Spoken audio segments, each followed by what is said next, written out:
we are going to be talking about DIY meals. And I want to focus on the fact that they're both dorm and apartment friendly, specifically to college students.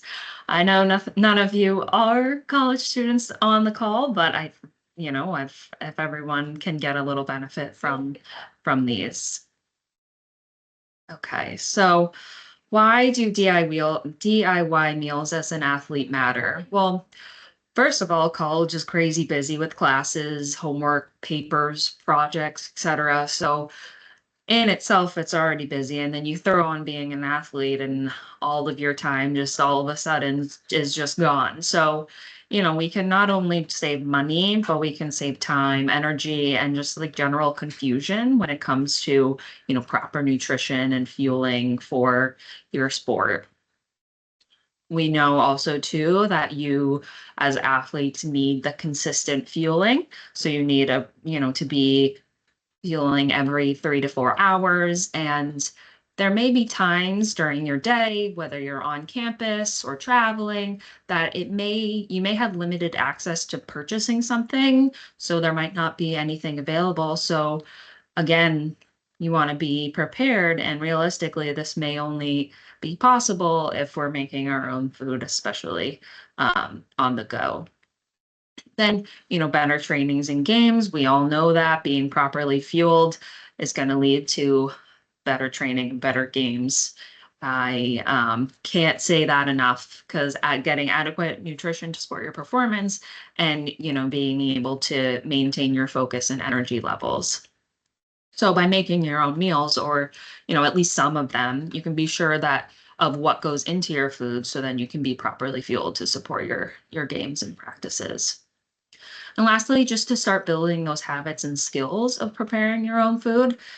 College doesn't last forever. You're not always going to have a dining plan and a unlimited access to, buffet style food. So, I think it's always important to remember to start learning now, even if you are still living on campus. You can learn to be time efficient, budget friendly, and have, again, that control over your ingredients. It's because one day you will be on your own and in charge of making your meals. So, building these skills now while you have that ability is always a good idea. So to take it back to performance plates, yet again, they are a really great start when we initially begin thinking about meal building and prepping. It's kind of that easy formula to build a balanced meal. And these are going to outline pretty much everything you need to fill in the blanks almost. So you think of each pie as kind of like a check mark to help you visualize, each meal component that fits into that category. You can then base your portions or, you know, different foods you choose from each, category and then plan it from there. And, depending also to what plate you're trying to mimic. If it's a light training, moderate, or hard training day, you can kind of fill in the gaps as you go. Now, this is kind of silly, but it shows that things doesn't have to be complicated. So doing it yourself, all you need is love. And then also a microwave blender, bowls, utensils, and motivation. So it doesn't have to be complicated. Meals don't have to be fancy or aesthetic like we see online. But it just takes a couple of simple tools and that ability to start doing it to get you started. So let's start with basic cooking tools. So how can we set up our space to be able to accomplish making our own meals? Of course, it's going to differ depending on your housing situation. So, especially whether or not you have access to a full or actual kitchen. And if you are in the dorms, don't fear, you can still start learning this process and starting off small with simple preparation that we'll talk about. So if you're in the campus dorms with no kitchen, still think about the fact you more than likely still have a mini fridge, you still have a microwave, you may be able to have a blender or at least have to-go boxes and storage containers, simple bowls and silverware, things that you can really utilize to be able to start those small, simple preparations. And then say you're even in a dorm with a floor kitchen. That gives you access to potentially a stovetop or an oven, maybe even a kettle, a toaster. You'll probably still have a microwave. Maybe that floor will even have a freezer. It's going to totally depend on your housing situation, but um, make sure you know your housing rules for certain appliances. I know some, may not allow for a kettle or a rice cooker, but it's always good to double check because you may find that you are able to have those things, and that could make a huge difference in what you're able to prepare. And then if there isn't a stove, you always want to focus on those no cook and slash microwave meals, which we'll also get into. Now, say you're living in an apartment and you have full kitchen access. You want to prepare yourself to have all the meal prep containers. So, you can prepare all this food, but if you don't have anything to store it in, then you're kind of, SOL. And so you may again have access to a fridge, dishwasher, air fryer, stovetop, blender, all those things that are going to make your life a little bit easier when it comes to meal prepping. And then you can also kind of think about what I didn't mention here is if you have a friend who lives in a dorm with a kitchen or a friend who lives off campus, that can also be an opportunity if you want to be that one to learn in their kitchen and almost cook for them or switch off or just take that opportunity to kind of build those skills elsewhere if you don't have any sort of kitchen access. So to go into more like of that on-campus feeling, so where you might be preparing food in your dorm room or a shared kitchen, the main focus would be to focus on balanced, simple meals using either a microwave, kettle, or just simply no cook options. So that meaning you're not using heat or any sort of thing to prepare a dish. So what that could look like for breakfast, maybe some overnight oats, where you would just kind of combine oats, some sort of chia or flaxseed, berries and banana, and then a milk that would then sit overnight and then be ready to eat in the morning. This is really great breakfast to grab on the go. It's super easy to make, and it's really high and maple syrup, Keith. Yes, of course. um, it's high in fiber and protein. If you add in some sort of protein powder or Greek yogurt, and it's a great source of carb to fuel those morning workouts. A lot of people don't know about the trick of making like a microwave egg scramble. You just put it in a mug, you scramble up some eggs, maybe add some shredded cheese, spinach, and then you microwave it for about 90 seconds. And you kind of get this like almost frittata-esque um, egg bake. And it's super easy, literally takes a minute and a half. And then you could pair it with some sort of toast or English muffin. Um, for a little bit more extra energy to that. Another really simple thing, having like some sort of parfait, whether you're using yogurt, cottage cheese, and topping it with fruit and granola, and something that you don't have to microwave or you don't have to cook or prepare even ahead of time, but is really protein packed. And then you have that option to kind of customize it to your flavor preferences. Then lunch and dinner can kind of be categorized into one as you could kind of use similar ideas for both meals.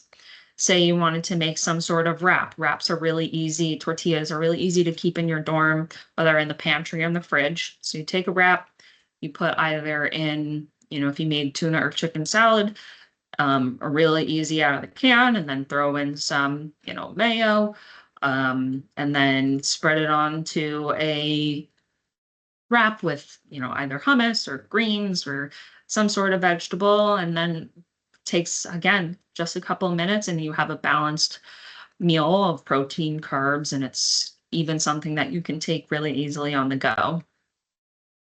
If you have that almost, I think it's called like minute rice, you could put that in the microwave with some frozen vegetables or even fresh vegetables.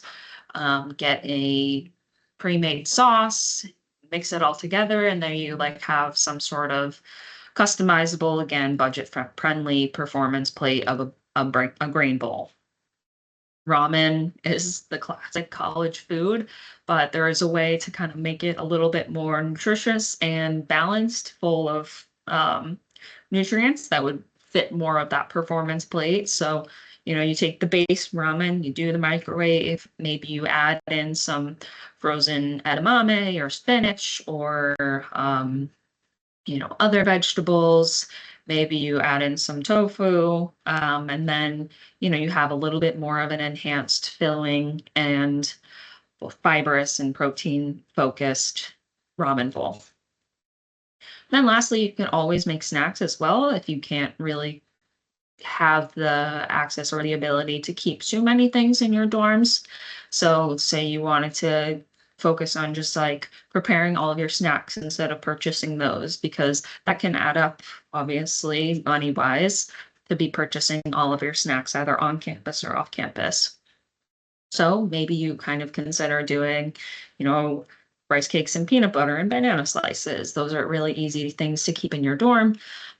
Trail mix and string cheese, some sort of shelf stable protein shakes, tortilla chips and guacamole, or applesauce, and hard boiled eggs.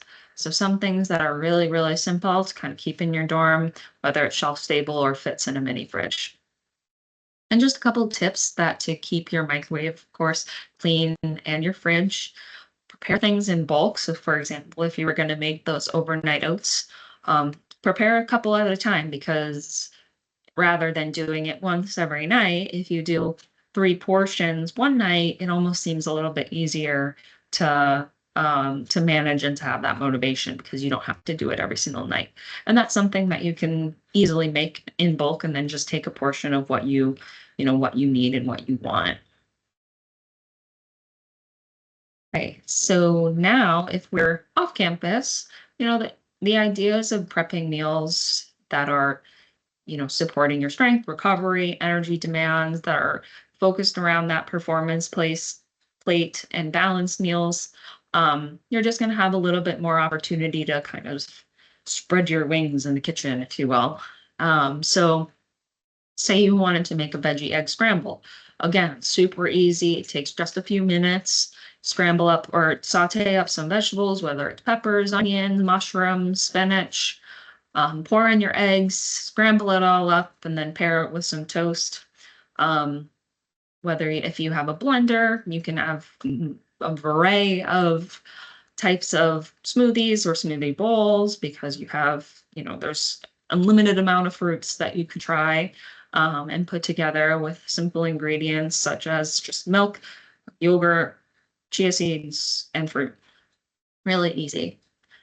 Then again, for lunch and dinner, something as simple as just like a burrito bowl. So again, that minute rice, if you don't want to cook a pot of rice, because it's can be time consuming.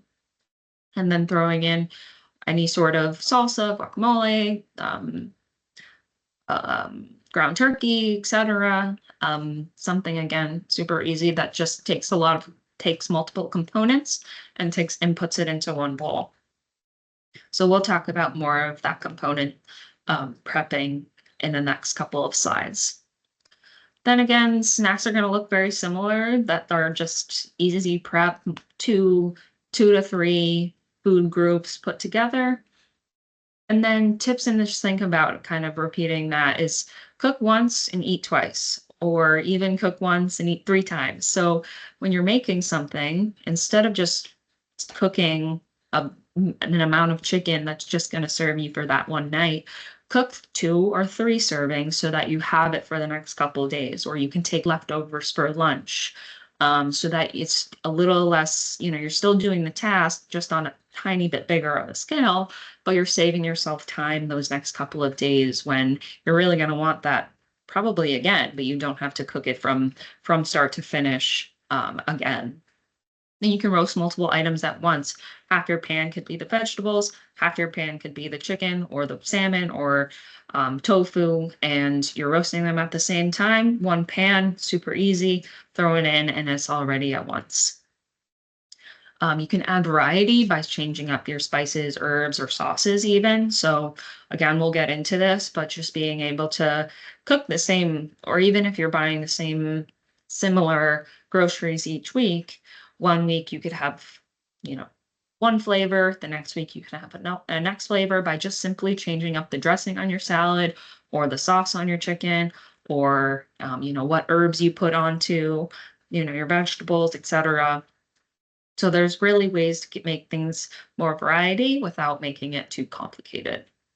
And then don't forget to skip out on snacks. Like I said, it's going to be really costly if you are buying all of your snacks out on campus or at the store. So you don't want to just prep meals, but you can prep snacks too. Say that even just looks like cutting up raw vegetables to snack on with hummus and pita. Again, super easy. All you have to do is wash and chop them up, and then you have them all ready to go. By doing that, you're almost more likely to eat them rather than just having them sit there in the fridge, kind of daunting at you, unprepared. So that's just a couple of examples. So where do we start when it comes to grocery list? Again, this will look different depending if you're in a dorm or an apartment, but keeping those key ingredients stocked to set you up for success for the week will really make a huge difference. And now I'm not going to go through this whole list and list them off for you, but kind of gives you an idea if you want a difference in what you might want to stock in the dorms versus the apartment. So the apartment, you may have the ability to stock things in your freezer, cook larger portions, get more of those convenience items, or have more ability to stock more things in your fridge. And then again, if you're in the dorm, maybe you need to consolidate and really focus on those staples like milk, hummus, veggies, yogurt, whatever, of course, that's going to be to your preference. And then you may want to have a longer list of those pantry or shelf stable items, just because realistically, you might have more space for those kinds of things. So, canned soup, microwavable rice, tortilla chips, canned beans, canned chicken, canned tuna, granola, cereals, all of those things that, you can just have on hand in your dorm without worrying about taking up too much mini fridge space. And so to break down building a snack and what we want a snack to look like, we always want to include both carbs and protein. So it's giving us that balance of two different macronutrients that are going to both support our performance. So carbs will give us that, energy, and then protein will keep us a little bit more sustained. So a carb could look like any fruit you want, any sort of cracker, rice cake, pretzels, granola, um, chips, etc. So that's going to be kind of like almost one component, and then pairing it with something like string cheese, peanut butter, almond butter, nuts and seeds, um, trail mix, a protein bar, some sort of milk or soy milk. So you're going to want to be able to have both of those components to make kind of a solid foundation. And then having multiple options of both carbs and protein, it'll give you that ability to mix and match depending on what you're in the mood for. And then you'll have kind of that baseline of a list of what you like, and then to be able to have like a visual or just kind of a foundational list before you kind of go to the store and just roam around and kind of make it take 3 times as long. And then just as a reminder, so for pre-workout, you're going to want to choose those easy to digest carb-based snacks. So you might be focusing on more just that top category, and then post-workout, you're going to want to have both of them. So a 3-to-1 ratio of carbs to protein, and having that within 30 to 60 minutes. So meal prep tips. So meal prepping does save you time, and it prevents underfueling, and it reduces that like decision fatigue. So, if you have a long day and the last thing you want to do is think of what you want to have for dinner, if you already have something kind of on cue, maybe a little bit more easier and more likely for you to choose a dinner that's healthful. So first, you want to just plan smart. Choose, I don't know, 2 to 3 meals or snacks each week. It doesn't have to be every single meal for the whole week, but at least some of the days that you might find you have a little bit more on your plate that day, you might have less time to plan, or you just want to get ahead of certain things. So what I mean by batch cooking. So choosing proteins, grains, roasted vegetables or fresh cut veggies, and dips. Something along those lines of your categories. So by um, taking these as individual ingredients and preparing those and stopping there for one night. And so you have your individual food groups kind of set up for you. The next night, you kind of take those mostly prepped food groups and you can create it into, your dinner, your meal. That will give it more variety. And we'll go into that in the next slide. Another way to make it a little bit more interesting or fun is to have themed meal days. So we've all heard Taco Tuesday, Meatless Monday, Pasta Wednesday. So just making that kind of your broad spectrum and then kind of picking from within. Changing up the variety by having new sauces or new flavors, depending on, what, say if you did a cuisine or a different themed meal. Maybe for Taco Tuesday, you're going to want to have that hot sauce and salsa and all those things. But maybe on, Pasta Wednesday, you're going to have more of that pesto flavors, etc. And then, like I said, make leftovers or larger portions so that you can have future meals. So we don't want to, again, just cook for one meal. We want to at least cook for a couple meals to have leftovers. So how can we take a simple meal prep and of just those individual ingredients and create meals for the whole week? So you can see at the start of the line, you have that simple cooking. Again, those components. So grains, proteins, veggies. Cooking them with simple olive oil or canola oil, having them just salt and peppered. Very plain, very simple. So say that means cooking a batch of rice, cooking a batch of pasta, cutting up those veggies or pre-roasting them, cooking a bunch of chicken breasts or preparing a bunch of tofu or beans and just getting them all prepared and ready to be further prepped. And then, Tuesday, Wednesday, Thursday, Friday, you'll have those things already half done. So if you already have the, rice, veggies, chicken already prepared, you can make a bowl or a salad day one, and then you're really just throwing it all together. And then your flavor comes from whatever dressing you decide to put on. Next day, maybe you want it on the go or you want it just kind of easy. Take those similar components, throw it into a tortilla wrap, and then again, add your flavor with a different condiment, mayo, mustard, hummus, etc. Add some cheese, and then again, you can maybe even toast it or kind of change it up in that way. Maybe by Thursday, you're just going to want to just, again, take that prepped rice, take those prepped veggies and that protein, throw it into a pan, and then you're going to saute it all up together to make a stir fry. And then again, that variety, that new flavor comes with the soy sauce, the teriyaki sauce, or whatever sauce you like on your stir fry. And lastly, another example, throwing it just kind of all together, prepping some pasta, again, using that protein, vegetable, and a new, say, Italian dressing, adding cheese to kind of give it that new flavor. But again, you're using these same ingredients that you simply cooked at the beginning of the week. Does that make sense? Does anyone have any questions at this moment? No.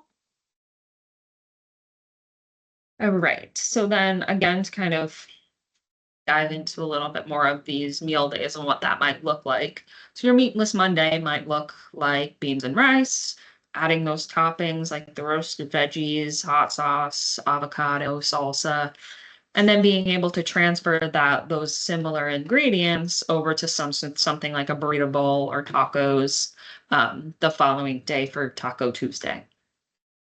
And then, like I said, throwing everything into a pasta salad, you can see a lot of these ingredients that I have listed are duplicates because you already prepped them at the beginning of the week and you can kind of just use them in different ways. So rather than meal prepping a composed dish, say a casserole or lasagna or something that is kind of could be super redundant and you just don't want it by day 3, you can again like prepare those all things separately so that you have the autonomy to kind of make that decision night of like, okay, how do I want, what am I in the mood for, and then how can I use what I already have prepared and adapt it to that flavor that I'm craving. Again, it's going to break that monotony, it's going to break that like almost like getting rid of that food waste, because sometimes by day 3 or 4 you're like, I can't have this dish one more time, so I'm gonna toss it. But instead, there's less likelihood of that happening if you have more choice that night of. And then again, freezing extras, this is probably going to be more of a benefit for athletes off campus who have that access to a full kitchen. But remembering that this is an option. So first, using clear containers to easily see what's in them, and then or using the freezer safe Tupperware Ziploc bags so that, things are just right in front of you. You have that, can see it and know what it is, can label and date it. So right when that food was frozen, so, the date you put it into the freezer, how long it's good for. So there's definitely ways to find out kind of the duration. Um, frozen meat might last a little bit longer. Um, Say you pre-batched a soup and then you put it into a container, and want to thaw it, that might be good for a couple months. So really, it's kind of going to depend on what food you're freezing. But again, it's really helpful to kind of write what date you put it into the freezer so that like, okay, well, I didn't put this in a year or two ago, but it's been there in a couple months and it's probably fine.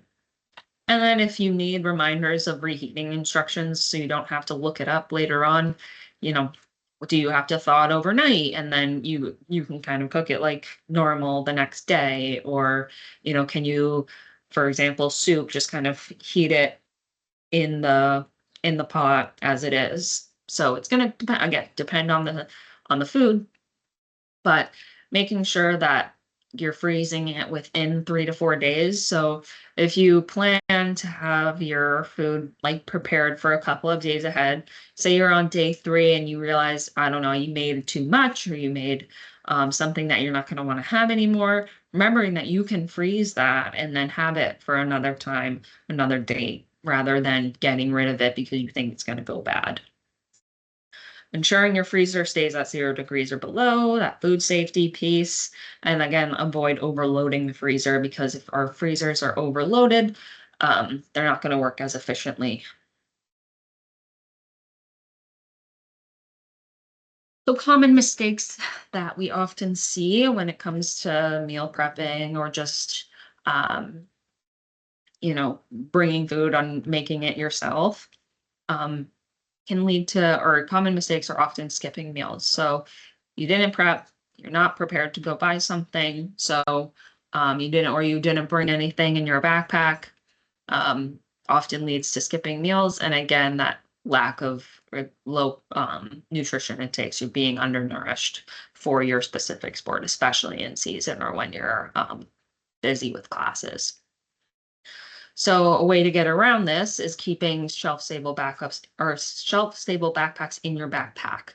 So whether that's bars or trail mix or, goldfish or apples or bananas or something to that degree where it doesn't have to be kept cold, but it's always in your backpack as a backup. Um, Setting meal reminders or meal and snack reminders. So say you're someone that forgets to eat and you just kind of go 6+ hours and you're like, oh my gosh, I have not eaten because I've been so busy. By just setting a gentle, simple reminder on your phone to kind of, okay, take a break, go eat something, that can be a way to kind of prevent that skipping meals. Doing another pitfall is getting too low of protein intake. I think sometimes it's harder when we're on the go to get adequate protein intake because those are usually, not always, things you need to keep cold. So whether that's, eggs, yogurt, cheeses, um, meats, etc. There are other things you can do to be able to prepare and already have those. So, if you prepare those simple ingredients, having a lunchbox with a freezer pack, you're more likely to have those forms of protein throughout the day, preparing for those. Number three, becoming over reliant on takeout and pre-made meals. So while that this is going to happen regardless, it's part of life. We're just going to sometimes need to do takeout or go to those, pre-made simple meals. When we get into that groove of preparing your DIY meals, making them manageable and simple, I can't reiterate that enough, that they don't need to be complicated, that you will more likely not need to rely on takeout if we're just kind of preparing really simple things ahead of time. Another one that I always hear is running out of time or just simply not having enough time. Um, Remembering that there are so many recipes that are, you know, they're microwave friendly. You can make in less than 30-15 minutes. You can use frozen or canned items to cut down on that chopping or cleanup um, time. So, obviously it's going to take a little bit more time to chop up fresh peppers and fresh onions and all those things, but they come frozen and they're just almost just as nutrition, if not more nutritious. And it'll save you that time but you're still getting that nutrients. And then another pitfall is that lack of variety. I think a lot of times people, again, I'll say, like, think that meal prepping is monotonous and you're eating the same exact thing all week, but it doesn't always have to be that way. So even week to week, you could choose chicken breast or you can choose chicken thighs. You can choose ground chicken. You can choose chicken patties. You can choose chicken sausage. Like, same goal of getting your protein from chicken if that's what you choose, but you're getting it in different ways. So it keeps it less boring, if you will. Even things like potatoes. Some people, or you may think the only way to do it is just chop them up into little cubes and roast them, but can you make them a different shape? Can you make them a fry shape? Can you make them into rounds so they're almost like a chip-like? Can you mash them? Can you bake them? So even again, like that same baseline food item, but made in a different way to break up that monotony. So, and then lastly, remembering that consistency is better than perfection. So, even just if you have one balanced meal a day um, that you've prepared and planned ahead for, that's going to be better than none at all, right? So, maybe 2 out of 3 of your meals are a little bit makeshift or ordered out or just kind of from the dining hall or on campus. Um, if you do even just that one meal, that really can kind of get you ahead and start that habit forming of preparing your own meals without being as overwhelming as then, preparing 3 meals a day and snacks. So key takeaways I want you to leave here with is that fuel equals performance. I'm going to reiterate that all summer. So whether or not you're in a dorm or an apartment, your meals directly impact your energy, focus, recovery, and strength. Always fall back on that performance plate to build those balanced meals. So filling in the gaps of protein, carbohydrates, healthy fats, color, fruits and vegetables. Simple is more effective. So dorm meals can be microwave baked or microwave based or no cook options and still support your goals. So like I said, doesn't have to be complicated, but if you are someone who lives in an apartment with a kitchen, yes, that opens up more variety, but you're still able to keep it really simple by just batch prepping very basic proteins, grains, fruits, and veggies. Shopping smart and stocking smart. So, you know, making sure you're keeping up with your stock and your what you have available to you is more likely that you're gonna then fuel properly. So keep things a little versatile and nutrient dense staples on hand. So those are kind of those things that you always have. And that then throughout the week you can kind of shift up with those extra different flavors or sauces, etc. Planning ahead, even prepping 1 to 2 meals a day or snacks a day or even a week will be the start of how you prevent underfueling or improperly fueling. You may be fueling enough, but if you're not fueling properly, then your performance is still going to suffer. Keeping snacks and hydration in your daily routine. So it's not just planning for meals, but it's preparing for, those snacks. So having things on hand in your backpack that are shelf stable, carrying around that reusable water bottle. So you're really staying hydrated all day. Lastly, again, consistency over perfection. So you don't need to cook every single day. You want to just start with a system that works for you and, starting small, starting simple, and that just remembering that those small habits will lead to big wins over time. Right, thank you. So that was what I have you for or had for you guys today. Next week I will be debunking common nutrition myths. And if there's any questions, please feel free to write them in the chat or turn your camera on, or I mean your sound on. Thanks, Olivia. Thanks, Thank you. Olivia. Yeah, Thank thanks, lady. you. This is super helpful. Okay. I'll stop the recording.